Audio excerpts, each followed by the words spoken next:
Hey there, Grumpy Old Fart here. I'm doing a Recon, the role playing game story. I'm titling this one The Operative.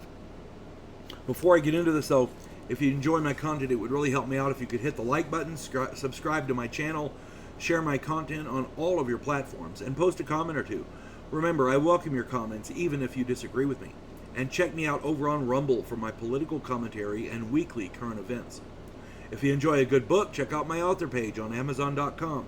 My pen name is H.L. Anderson. You can find all of my books there, including the science fiction western series Drifters. There's 4 books total. The first 3 are shown here. The 4th one is called Dynasty of the Heretic. And it's science fiction western. It deals with time travel. It deals with metaphysics, mythology, monsters. It's got vampires in it. The Sands of Blood is got vampires. It's got ancient Egyptian necromancy and other monsters. Yeah, it's got everything jam packed in there. And at its heart, it's a good old fashioned shoot 'em up, fist fighting western. So yeah, if you enjoy the weird, quirky stories, this is for you. All right, The Operative. In the mid 90s, there was a 3 or 4 week period there where, for various reasons, none of the players could show up for my friend Earl's Recon campaign. To pass the time, Earl suggested that I play a solo character in a short game. And it sounded fun, and Earl was an excellent mission director, so I agreed. I made up a character about the same experience level as the characters that are in our regular game, while Earl figured up the basics and the basic intro into the game. The idea was that my veteran was recruited into a top secret government agency to perform covert operations and spycraft. So it's kind of like a James Bond type thing. Compared to what our other characters were doing, it was a kind of a nice change of pace. So, and we had time to kill. And you can't blame the other players because in tabletop gaming, life does get in the way. There's nothing you can do about it. For most of the time, my character had surveillance and courier duties. Observe this guy, photograph that guy, and who he's meeting with, and take this package from point A to point B, that kind of thing.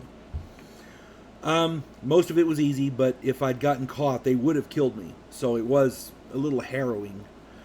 I was having fun, so Earl agreed to continue running me long term. One week, I had to infiltrate a government building and find a specific file. I had to replace a specific document with a fake, which was slightly different. Something about the bad guys slipping sensitive data to the Iranians, and they wanted to make sure it was him before they needed evidence. So that's what this was about. They were setting him up. I managed to steal a janitor's uniform and a cart so that I could collect trash from the offices. I also snagged the janitor's ID badge to gain access to the rooms. I made the switch and got out the office, but on the way, as I got to the elevator, I ran into the real janitor coming out of the elevator.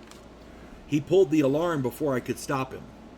The janitor was evidently a Navy SEAL in a former life, possibly been bionically enhanced. Not really, of course, but he very nearly killed me with his bare hands and a mop handle, and then outran me. The dude was a badass, let me tell you. I had to jump from a window, a 3rd floor window, into a dumpster amidst a hail of submachine gun fire to escape. Since they couldn't tell what offices I'd been in, the job was a success. Another time, I had to deliver a briefcase to an African warlord. The same kind of payoff, some kind of a payoff or something. I'm not sure what that was about.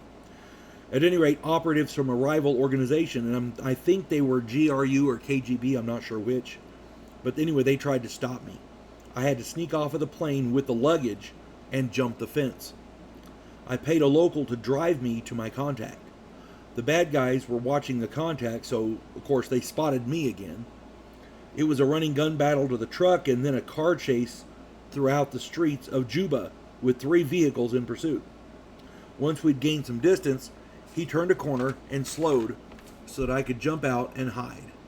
The 3 cars kept after him. It took me 6 hours to finally reach the warlord by foot. He was actually quite friendly, and after I handed him the briefcase, he loaned me a Jeep to return to the airport. As I drove out of his estate, he opened the briefcase and it exploded. I didn't ask questions. I just drove like hell to the airport. Yeah, games like Recon, for example, you can do a variety of different things in them. Literally, the sky's the limit. And if you have an imaginative game master, mission director, he can make all the difference in the world. Earl always ran really great games. I miss playing with him. Yeah, so if you get a chance to check out Recon, you can have a lot of fun there. It's not just wartime in the jungles of Vietnam. It's mercenary work after that, and possibly spycraft after that. You never know. Hope this finds everybody well. You folks have a good one. God bless one and all.